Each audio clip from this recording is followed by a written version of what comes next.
مجلس کی قبولیت کے لیے صلوات پڑھیں۔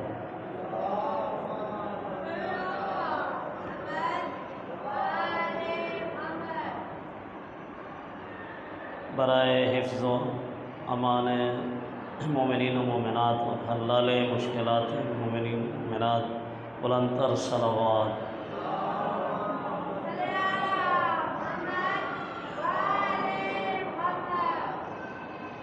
روحی و ارواح العالمین لتراب مقدمہ الفدا، سرکار قائم آل محمد کے جلد ظہور کے لیے صلوات۔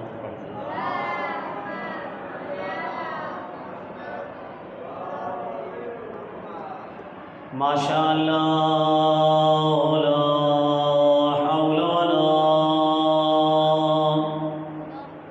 قوة الا باللہ العلی العظیم۔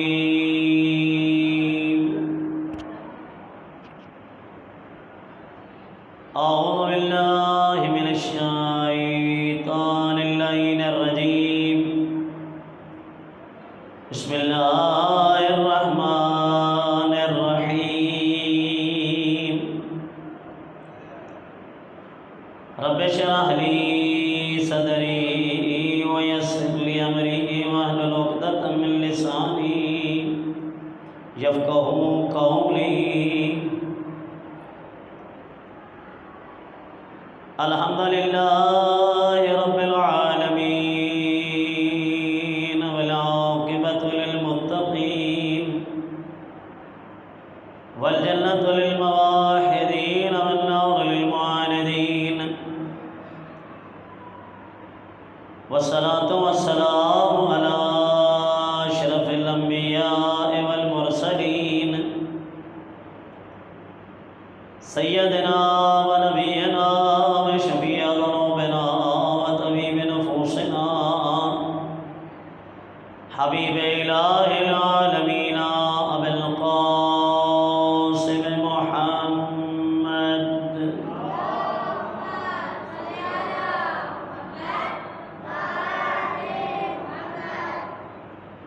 وآلہ الطیبین الطاہرین المعصومین المظلومین الغر المیامین،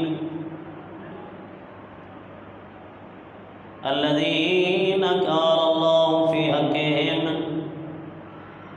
انما یرید اللہ لیذہب عنکم الرجس اہل البیت ویطہرکم تطہیرا۔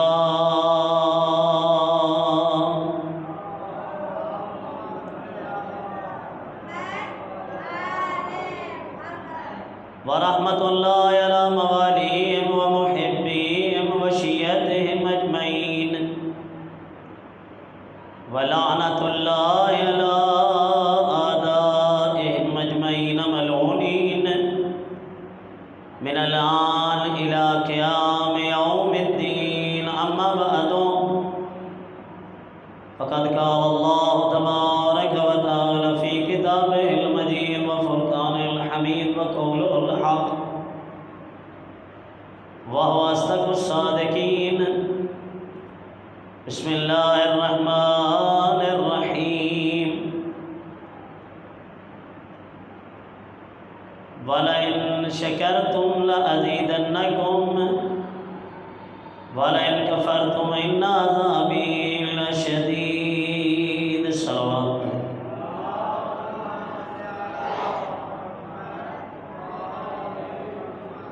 دعائے خالق کائنات کی بارگاہ میں کہ اللہ رب العزت ہمارا یہ مل بیٹھنا اپنی بارگاہ میں عبادت شمار فرمائے اور اس کو اپنی بارگاہ میں قبول فرمائیں، اور بانیان مجلس کی یہ صف عذاب عصایہ اپنی بارگاہ میں قبول فرمائے، اور ان کی جو نیک تمنا حاجات شرعیہ ہیں ان کو پورا فرمائیں۔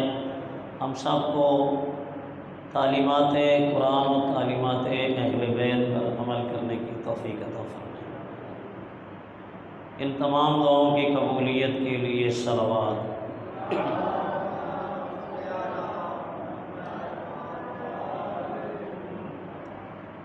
اللہ کی ذات نے انسان کو خلق کیا اور بہت ساری لیاقتیں دے کر خلق کیا، تمام قسم کی نعمتیں اس کی ذات کی انسان کے لیے، انسان پر اس کی نعمتوں کی فراوانی کی اور اس کو اپنی نعمتوں سے نوازا اور ایک بلند مقام عطا کیا۔ اس کی نعمتیں لازوال ہیں اور اس کی نعمتیں ان کا کوئی بدل نہیں ہے اور اس کا کوئی مقابلہ نہیں ہے۔ وَإِن تَعُدُّوا نِعْمَتَ اللَّهِ لَا تُحْصُوهَا، اگر تم اللہ کی نعمتوں کو گننا چاہو تو نہیں گن سکتے، شمار کرنا چاہو تو نہیں کر سکتے۔ یعنی اس کی نعمتیں لا تعداد ہیں اور ان گنت ہیں، نہیں شمار کر سکتے کہ کتنی اس کی نعمتیں ہیں۔ اس ایک ہاتھ کی نعمت کوئی دیکھا جائے تو اس کے پتہ نہیں کتنے فوائد ہیں، یہ وہ خدائی بہتر جانتا ہے۔ ان ہاتھوں کی انگلیوں کے نقش و نقوش میں اور اس ہاتھ کے ان پوروں کے نقش و نگاری میں اس نے اللہ خود جانتا ہے کیا کیا حقیقتیں چھپا رکھی ہیں۔ تو میرے دوست، کوئی ہاتھ تو ایسا تلاش کر جس ہاتھ کو اللہ کی ذات کو وہ اتنا پسند ہو کہ وہ ہاتھ ید اللہ بن جائے۔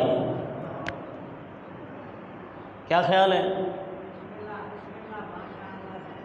یعنی اس ہاتھ کے ذریعے سے انسان بہت سارے فوائد کو حاصل کرتا ہے۔ قلم سے لکھتا ہے تو ہاتھ کے ذریعے سے، کتاب اٹھاتا ہے تو ہاتھ کے ذریعے سے، ہاتھ سے اس کتاب کے صفحے کو الٹتا ہے تو ہاتھ کے ذریعے سے، پانی پیتا ہے تو ہاتھ کے ذریعے سے، کھانا کھاتا ہے تو ہاتھ کے ذریعے سے، وضو کرتا ہے تو ہاتھ کے ذریعے سے، نماز کے لیے مصلی بچھاتا ہے تو ہاتھوں کے ذریعے سے۔ پتہ نہیں اس کے کتنے فوائد ہیں، لیکن وہ ہاتھ کون سا ہاتھ ہے جو اللہ کو پسند ہو اور وہ اس کو اپنا ید قدرت کہے؟ وہ ید اللہی ہاتھ بن جائے۔ جہاں آپ نے القابات سنے ہوئے نا، میرے مولا کے القابات ہیں، ید اللہ، وجہ اللہ، عین اللہ، اسد اللہ، القابات برحق ہیں، اس میں کوئی شک نہیں ہے، لیکن میرے دوست ان کی وضاحت کی ضرورت ہے۔ علی ید اللہ ہے، لیکن اس لیے کہ علی کا ہاتھ ادھر اٹھتا ہے جدھر اللہ پسند کرتا ہے۔ علی کا ہاتھ وہاں رک جاتا ہے جہاں اللہ ناپسند کرتا ہے۔ علی عین اللہ ہے، علی عین اللہ ہے، یعنی اللہ کی آنکھ، یعنی کیا مراد ہے؟ یعنی علی کی آنکھ اسی چیز کو دیکھنا پسند کرتی ہے جس کو اللہ پسند کرتا ہے۔ علی لسان اللہ ہے، علی کی زبان وہی بولتی ہے جو اللہ کہتا ہے۔ علی کی زبان پہ کلام خدا کے سوا کچھ نہیں ہوتا۔ علی مسجد نبوی کے ممبر پہ بیٹھ کے جو کچھ بیان کرے وہ بھی اللہ کا کلام ہے، اور علی مسجد ممبر کوفہ پر جو کچھ بیان کرے وہ بھی کلام اللہ ہے۔ اس لیے ہے علی لسان اللہ۔ اور ان ساری چیزوں کو سمجھانے کے لیے اللہ کی ذات نے انسانوں کو اور صاحبان ایمان کو مخاطب کیا ہے۔ فرمایا فاسألوا اہل الذکر ان کنتم لا تعلمون، تم سوال کرو اگر نہیں جانتے تو ان سے جو اس کے اہل ہیں۔ توجہ ہے؟ میرے ساتھ بولتے رہنا، انشاءاللہ لطف آئے گا۔ فاسألوا اہل الذکر ان کنتم لا تعلمون، سوال کرو ان سے جو اہل ذکر ہیں اگر تم نہیں جانتے، جو ذکر والے ہیں۔ اچھا یہاں پہ تھوڑا سا رک کے ذرا دے بتاؤ، لفظ دو استعمال اللہ نے کیے ہیں، اس گرامر والی بحث میں نہیں جاتا۔ ایک اہل ہے، ایک ذکر ہے، دونوں کو اکٹھا اللہ نے ذکر کر دیا، اہل و ذکر۔ ذکر کون ہے؟ اہل ذکر کیا ہے؟ ذکر کون ہے اور اہل ذکر کیا ہے؟ اٹھاؤ اصول کافی جلد دوم باب کتاب العلم، حضرت امام جعفر صادق علیہ الصلوۃ والسلام سے یہ روایت ہے۔ امام سے پوچھا گیا مولا ذکر کیا ہے، اہل ذکر کیا ہے؟ امام نے اپنے آباء و اجداد کی وساطت سے اس روایت کو نقل کیا ہے۔ امام فرماتے ہیں کہ ذکر سے مراد میرا نانا رسول ہے، اور اہل ذکر ہم اہل بیت ہیں۔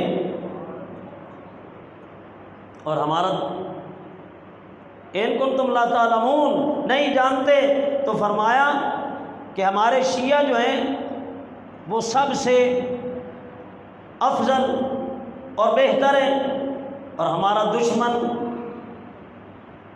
بدبخت اور مطعون و ملعون ہے۔ یعنی محمد والے محمد کو اللہ کی ذات نے اتنی عظمت عطا کی ہے کہ ان کا کوئی بھی مقابلہ کسی صفت میں نہیں کر سکتا۔ ہاں ان کے دو صفتیں ایسی ہیں اس گھرانے کی کہ جن کا کوئی بھی جواب نہ دے سکا، ایک علم کی صفت اور ایک ان کے تقوی کی فضیلت، کوئی بھی ان کے مقابلے میں نہ آ سکا۔ توجہ ہے؟ بڑی بڑی شخصیات، اگر توجہ ہے اور آپ میرے ساتھ چل رہے ہیں تو ایک واقعہ ملتا ہے حضرت امام محمد تقی علیہ الصلوۃ والسلام کے حوالے سے۔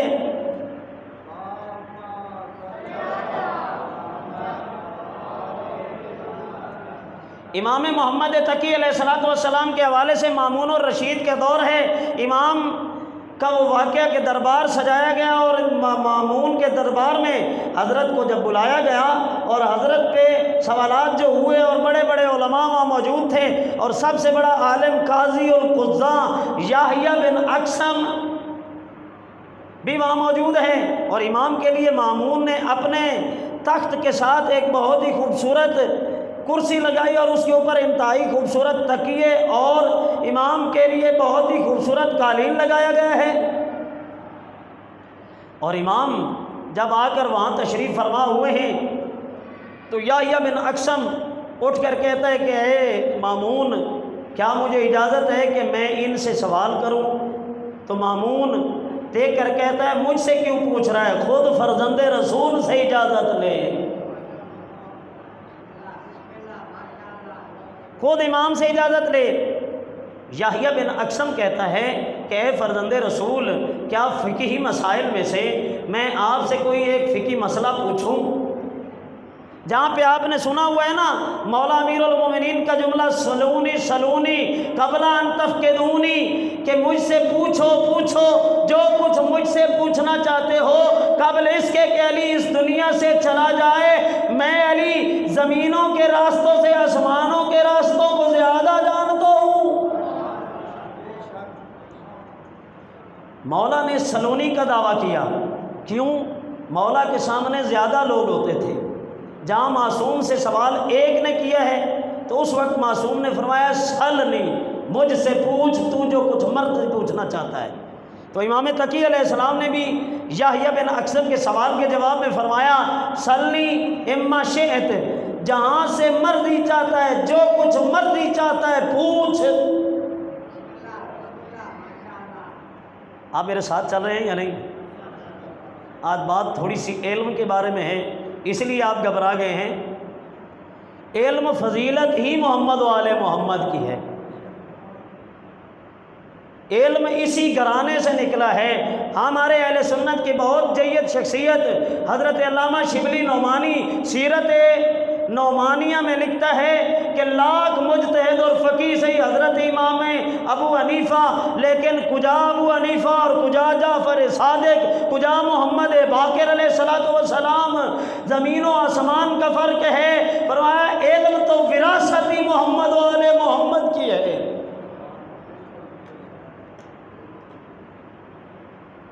علم ان لبوں سے نکلتا ہوا خوبصورت لگتا ہے۔ امام تقی علیہ الصلوۃ والسلام پہ جب اس نے سوال کیا ہے، امام نے اس کی طرف دیکھ کے فرمایا اے یحییٰ بن اقسم، کیا تیرا اپنے علم کے مطابق سب سے بڑا سوال یہی ہے؟ یہ تو نے یہ جو سوال کیا ہے، کیا میں نے تو تیرے علمی بڑے چرچے سنے تھے، تیرا بہت میں نے چرچا سنا تھا، تو کیا تیرے علم کے مطابق تیرا یہ سب سے بڑا سوال یہی ہے؟ امام نے کو دیکھ کر کہتا ہے جی مولا، اس کے مطابق میرا یہی ہے۔ امام نے فرمایا تجھے پتہ ہے کہ جو سوال جو کیا ہے اس کے بارے میں سوال کیا تھا؟ وہ سوال یہ تھا مولا کیا محرم حالت احرام میں شکار کرے تو اس کا کفارہ کیا ہے؟ سوال یہ تھا۔ امام نے فرمایا یہی سوال سب سے بڑا تیرے علم کے مطابق کیا کہتا ہے؟ جی مولا مجھے یہی سمجھ آئی ہے۔ امام نے فرمایا اچھا یہ بتا، وہ جو شکار کرنے والا ہے وہ عالم تھا یا جاہل تھا؟ غلام تھا یا آزاد تھا؟ بالغ تھا یا نابالغ تھا؟ حج کا احرام تھا یا عمرے کا احرام تھا؟ شکار حدود حرم میں کیا ہے یا حرم سے باہر کیا ہے؟ شکار حرم میں کیا یا حرم سے باہر کیا ہے؟ پھر امام نے اگلا جملہ ارشاد فرمایا کہ یا شکار حرم کے باہر تھا یا وہ شکار حرم کے اندر۔ شکار جو تھا وہ چھوٹا پرندہ تھا، اگر پرندہ تھا تو کبوتر یا چڑیا تھی، یا پرندوں میں سے بڑا پرندہ ہے تو شتر مرغ تھا، جانور ہے تو اونٹ تھا یا بھیڑ تھی یا بکری تھی، گائے تھی، کیا چیز تھی؟ جب یہ ساری 26-27 شکیں امام محمد تقی علیہ السلام نے بنائی، یحییٰ بن اقسم کا سر جھک گیا۔ مامون کہتا ہے اب سر کو اٹھا، جواب دے۔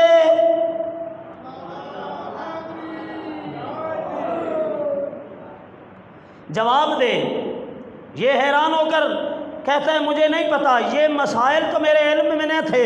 امام نے فرمایا کہ اگر وہ شکار پر کبوتر ہے تو اس کا کفارہ، وہ تفصیل کی طرف نہیں جاؤں گا، بات بہت لمبی ہو جائے گی۔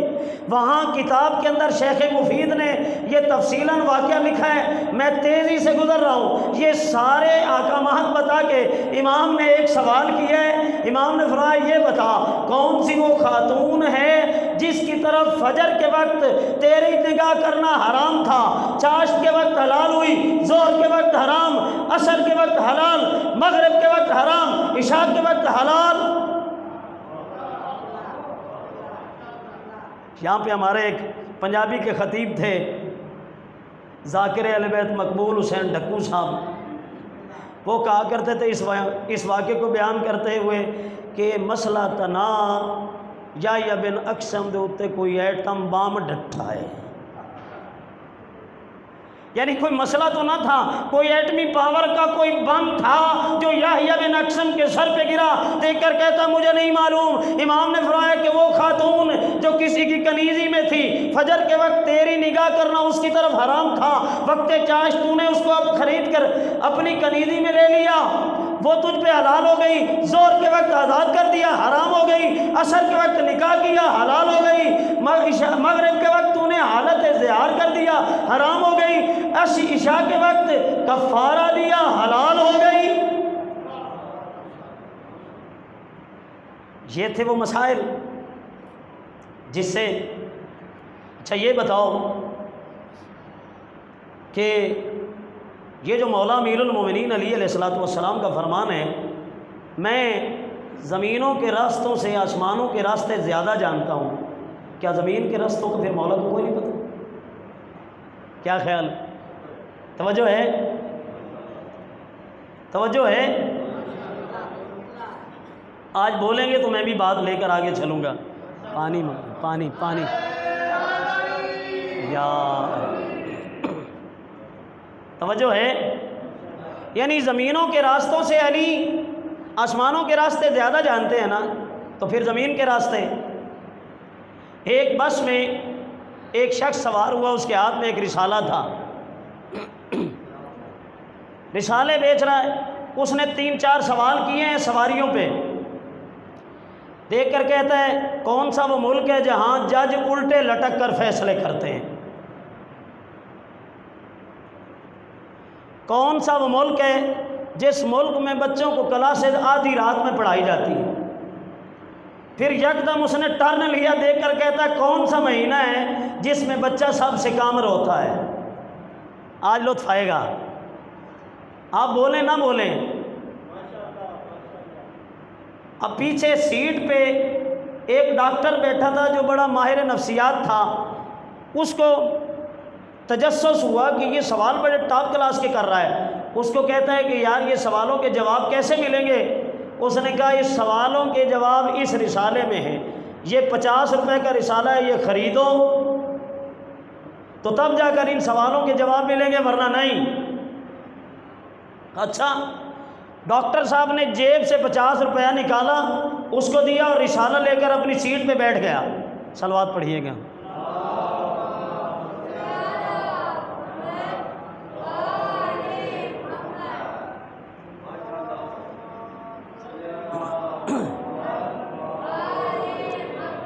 اب اس رسالے کو اس نے پڑھنا شروع کر دیا، اس میں اس ملک کا نام بھی تھا، اور جس ملک میں بچوں کو آدھی رات میں کوئی کلاسیں پڑھائی جاتی ہیں اس کا نام بھی تھا۔ تیسرا سوال جب اس نے پڑھا نا اس کا جواب، تو وہ ہنسنے لگ گیا، کہتا ہے اچھا یہ راز تھا۔ اس نے کہا بچہ کس مہینے میں سب سے کم روتا ہے؟ ادھر جواب لکھا ہوا تھا فروری۔ توجہ ہے؟ فروری۔ اور بھائی روتا تو پورا مہینہ ہے نا، اس کے دن ہی 28 ہیں، روتا تو پورا دن پورا مہینہ ہے۔ اس نے تو کاؤنٹنگ کی ہے دن کے اعتبار سے، باقی مہینوں کے کسی کے 30، کسی کے 31، فروری 28 کا ہے۔ 4 سال بعد لیپ کا بن جاتا ہے نا، 29 کا ہے نا، یعنی 28 کا ہے۔ اس نے نیچے لکھا ہوا تھا سب سے کم بچہ جو ہے فروری کے مہینے میں روتا ہے۔ بڑی دلچسپ بات ہے۔ اسی طرح مولا کا یہ فرمان کہ زمینوں کے راستوں سے زیادہ میں علی آسمانوں کے راستوں کو جانتا ہوں۔ میرے بھائی، آسمان کے راستے کم ہیں، زمین کے راستے زیادہ ہیں۔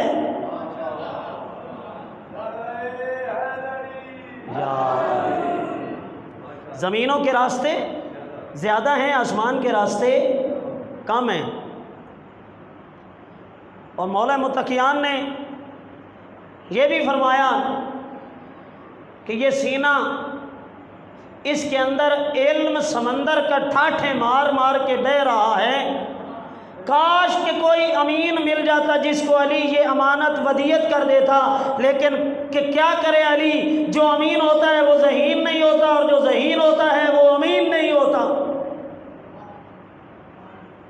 پرابلم دونوں سائیڈوں سے۔ فاسألوا اہل الذکر، یہیں سے بات شروع تھی نا، اہل ذکر سے سوال کرو۔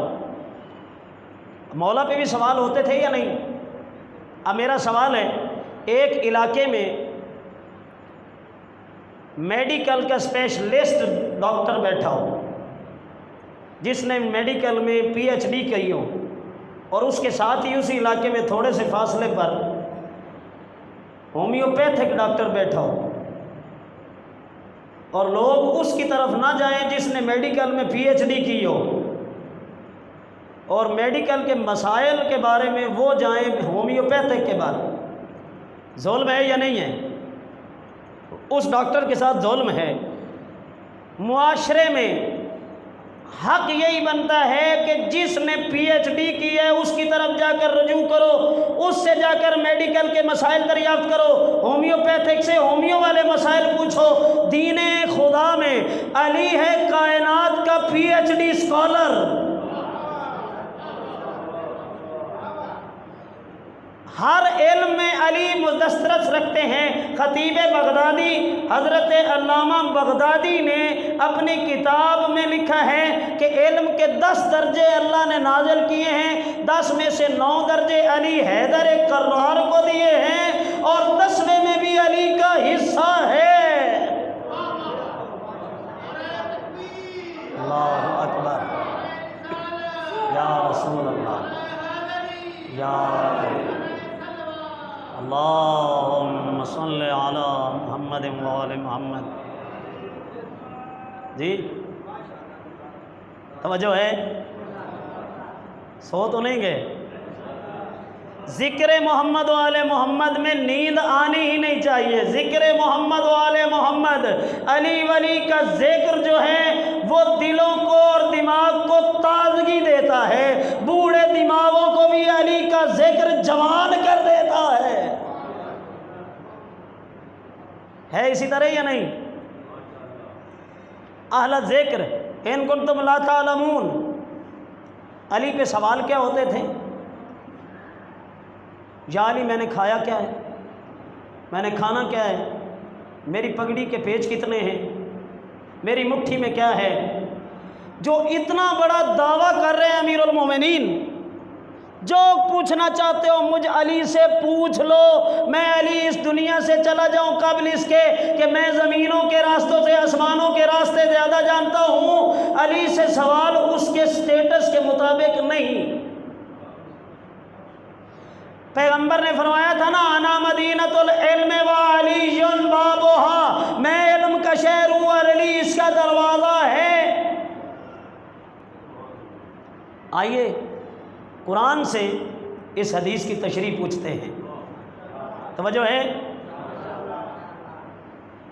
یاد رکھیے میرے عزیزان، ہے میرے بزرگ، ہے میرے نوجوان، توجہ کر، قرآن حدیث کا محتاج نہیں، حدیث قرآن کی محتاج ہے۔ تیرا اور میرا معصوم امام حسن مجتبیٰ علیہ الصلوۃ والسلام فرماتے ہیں کہ ہمارا کوئی بھی فرمان پڑھو اس کو قرآن سے ملاؤ، اگر قرآن کو ٹیلی کرتا ہو تو ہمارا ہے، اگر قرآن کے مخالف جا رہا ہو فردوا علی الجدار، اٹھا کے دیوار پہ مارو،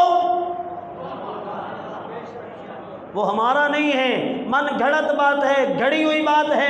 اگر قرآن کے مخالف جا رہی ہے تو محمد و آل محمد کی نہیں ہے، قرآن کے بالکل حق میں جا رہی ہے تو یہ گھرانہ اہل بیت کی بات ہے۔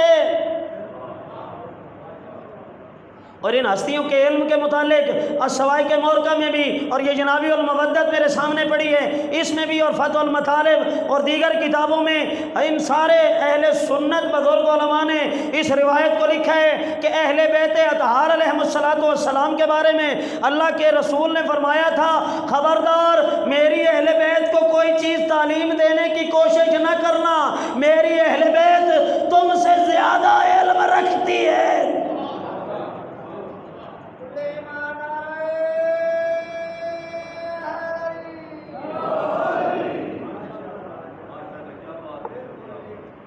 ہے اسی طرح یا نہیں؟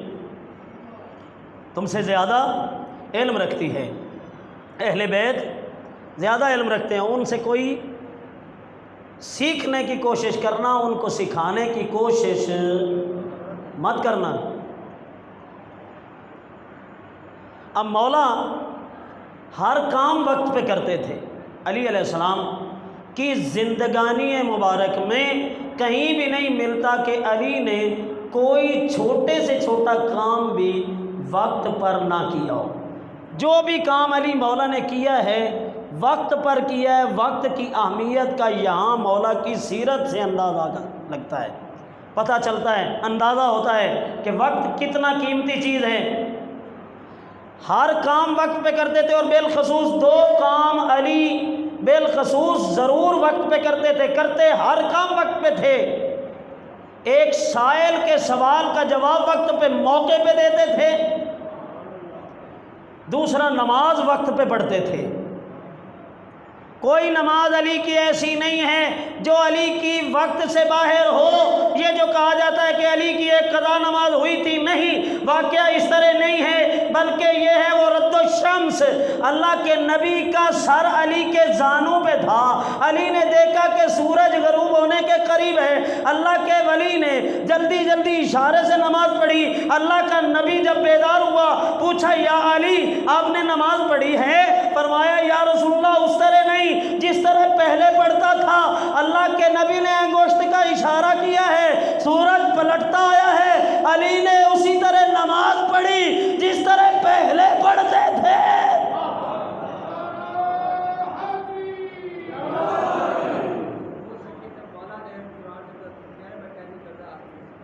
جی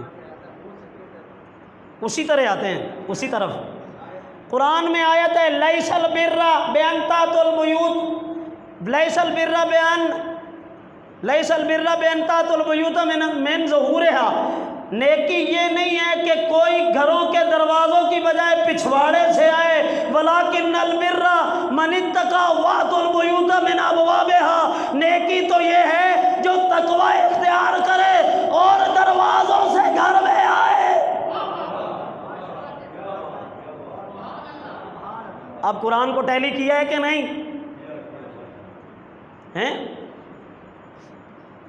یعنی اگر آپ میں سے یا میرے گھر میں یا آپ کے گھر میں سے کوئی دیوار پھلانگ کر آئے اس کو کیا کہو گے؟ بولیے مولانا طالب صاحب قبلہ، جو دیوار پھلانگ کر آئے وہ کیا ہوتا ہے؟ چور، اور جو دروازے سے آئے وہ کیا ہوتا ہے؟ مہمان۔ اکرم الضیف ولو کان کافرا، مہمان کی عزت کرو اگرچہ وہ کافر ہو، یعنی جو دستک دے اور اہل خانہ سے اجازت لے کر گھر میں داخل ہو وہ تو ہوتا ہے مہمان، اور جو دیوار پھلانگ کر اندر داخل ہو وہ ہوتا ہے چور۔ چور ہوتا ہے۔ تو پھر اللہ کے نبی نے یہاں فرمایا انا مدینۃ العلم وعلی بابھا، میں علم کا شہر ہوں، علی اس کا دروازہ ہے۔ من اراد المدینۃ والحکمہ فلیأت من بابھا، جو کوئی حکمت حاصل کرنا چاہتا ہے، جو اس شہر میں آنا چاہتا ہے، جو علم حاصل کرنا چاہتا ہے وہ دروازے سے آئے۔ دروازے سے آئے گا تو علم حاصل، یعنی علی ولی کے پاس آئے گا تو تب جا کر علم کی حقیقتیں کھلیں گی۔ اگر علی کو چھوڑ کر کسی اور کی طرف جائے گا تو پھر علم نہیں ہوگا۔ اور یہی بات حضرت عبداللہ ابن عباس رضی اللہ عنہما سے پوچھی گئی، اے ابن عباس یہ تو بتا کہ کیا علی اور آپ کا علم برابر ہے؟ جناب عبداللہ ابن عباس نے تفسیر در منصور میں یہ روایت اور دیگر کتابوں کے اندر بھی اہل سنت کی کتابوں میں جناب عبداللہ ابن عباس اس شخص کی طرف دیکھ کر فرمانے لگے کہ نہ فقط میرا علم بلکہ میرا اور کل اصحاب پیغمبر کا علم علی کے علم کے مقابلے میں اسی طرح ہے جیسے 7 سمندروں میں ایک قطرہ پانی کا ہوتا ہے۔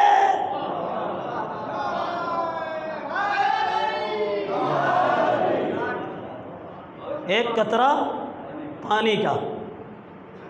اب مولا کھڑے ہیں مصلی پر، کچھ منافقین نے یہ آپس میں طے کیا کہ علی پہ کوئی ایسا سوال کرو جس کا علی جواب نہ دے سکیں، جواب دیتے ہوئے نماز کا وقت نکل جائے، ہمارے پاس دلیل ہو جائے علی کی ایک نماز تو وقت سے باہر پڑی گئی ہے نا۔ اب مولا کھڑے ہیں، شاہ جی ذرا جاگنا، مولا کھڑے ہیں، جتنے سید بیٹھے ہو نا آپ کے جد کی فضیلت پڑھ رہا ہوں، ذرا جاگ کے سننا، جاگنا اے علی ولی والو، اے سادات عظام جاگنا۔ ایک جملہ دے رہا ہوں، علی کھڑے ہیں، دونوں ہاتھ بلند کیے ہیں، تکبیرۃ الاحرام کہنے لگے ہیں، سائل آ جاتا ہے یا علی یہ بتائیے خلاق عالم نے کون سی جو چیزیں خلق کی ہیں جو بچے دیتی ہیں اور کون سی چیزیں خلق کی ہیں جو انڈے دیتی ہیں؟ علی کے ہاتھ یہاں ہیں، دیکھنا میری طرف، علی کے ہاتھ یہاں ہیں۔ مولا نے فرمایا جن کے کان باہر ہیں وہ بچے دیتی ہیں، جن کے اندر ہیں وہ انڈے دیتی ہیں۔ اللہ اکبر۔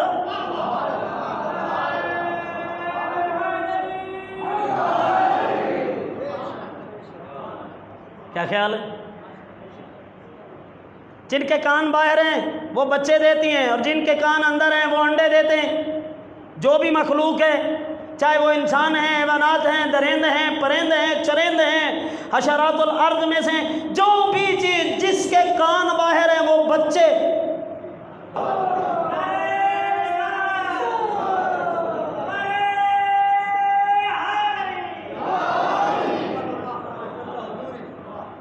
اب پتہ چل گیا؟ اول ما خلق اللہ نوری کی حدیث کی تشریح کا پتہ چل گیا ہے۔ علی کو اتنا علم عطا کیا اللہ کی ذات نے، اور مولا خود فرماتے ہیں ایک مقام پر انا عالم ربانی هذه الامہ، میں علی اس امت کا عالم ربانی ہوں، میں علی اس امت کا تربیت کرنے والا ہوں۔ کیا خیال ہے؟ توجہ ہے؟ اب پتہ چلا علم کی حقیقت کا۔ یعنی لوگ وہاں تک پہنچے اور ہم ابھی تک جھگڑ رہے ہیں۔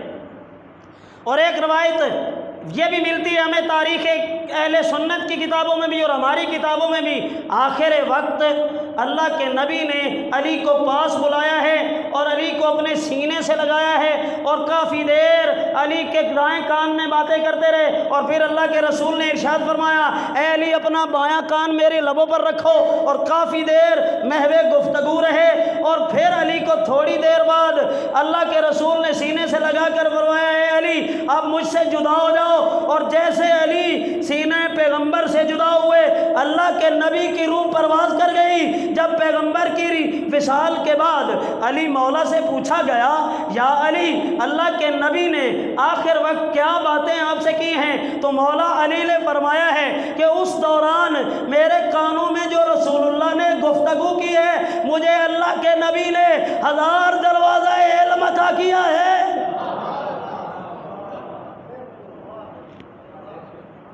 1000 دروازہ علم عطا کیا ہے، اور میں علی نے ہر ایک دروازے سے 1000 دروازہ بنایا۔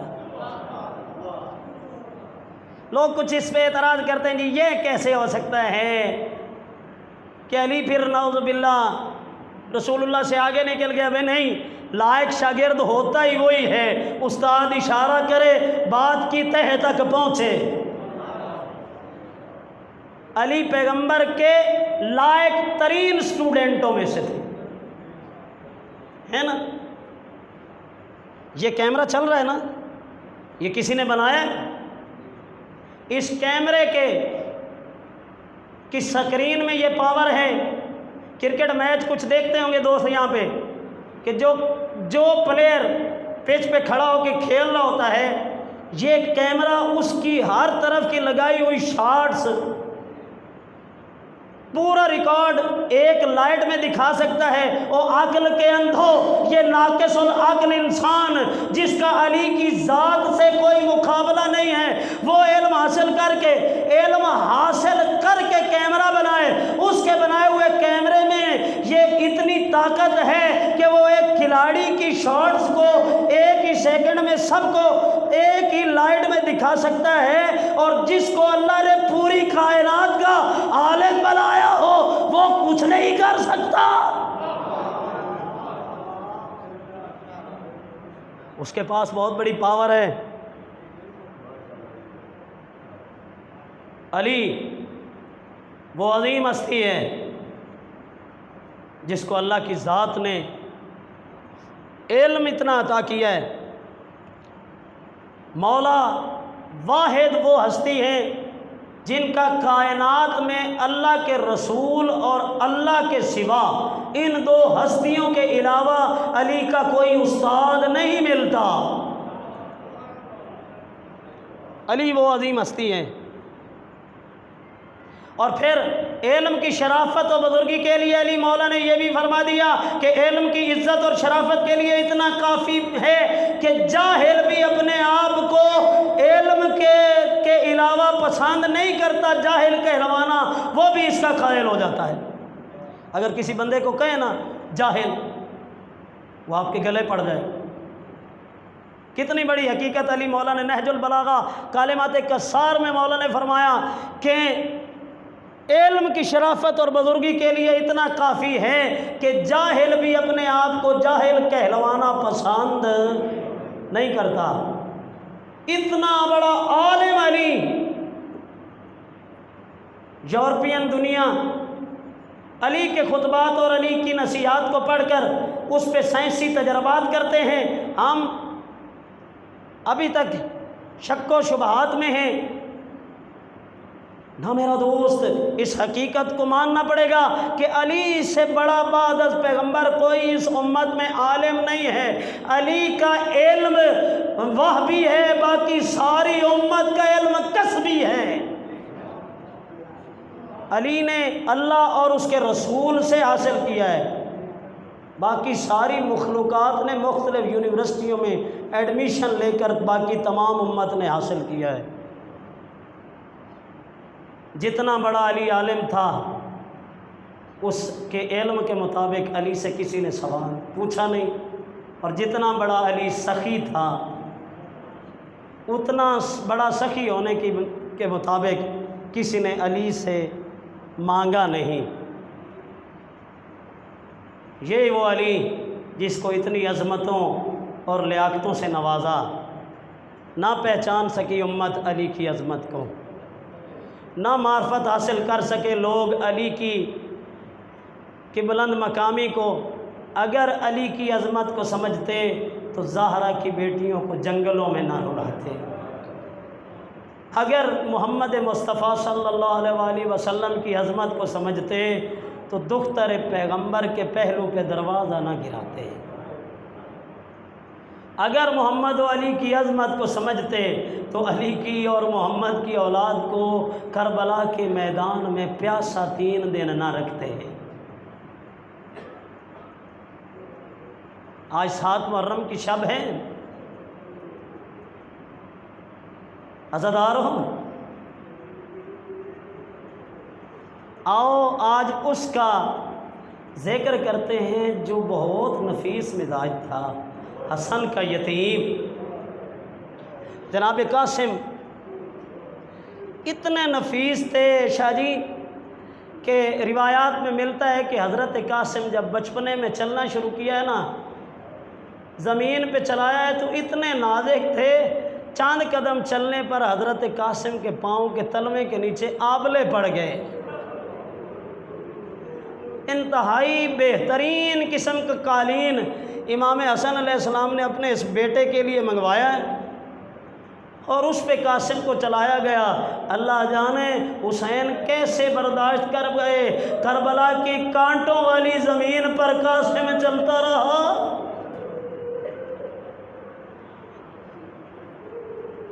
عاشور کے دن بار بار آتے ہیں، مولا مجھے اجازت دیجیے، میں بھی میدان کارزار میں جانا چاہتا ہوں۔ مولا حسین کسی نہ کسی حوالے سے قاسم کو روک دیتے ہیں۔ عزادارو، کچھ اہل علم حضرات یہ کہتے ہیں کہ حضرت قاسم کے بازو پہ ایک تعویذ بندھا ہوا تھا، وہ کھول کے چچا کو دکھایا، چچا جان، اور اس پہ امام حسن کی کوئی وصیت نامہ لکھا ہوا تھا۔